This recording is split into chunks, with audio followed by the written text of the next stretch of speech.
మాస్టర్కు శరణాగతి పొందటం అంటే ఆయన ఫోటో దగ్గర తల వంచుకొని కూర్చోవటం కాదు. తండ్రి, ఆది నుంచి నీవు నాతోనే ఉన్నావు. నా మంచిలోనూ చెడులోనూ దుఃఖంలోనూ సంతోషంలోనూ నీవే ఉన్నావు. నా చర్యలన్నీ నీ ప్రేరేపితమే. నీవే కర్తవు.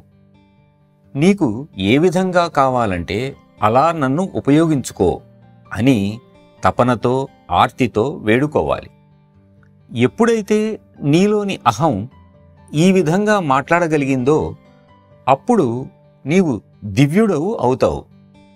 చివరికి ఆయనగా రూపాంతరం చెందుతావు.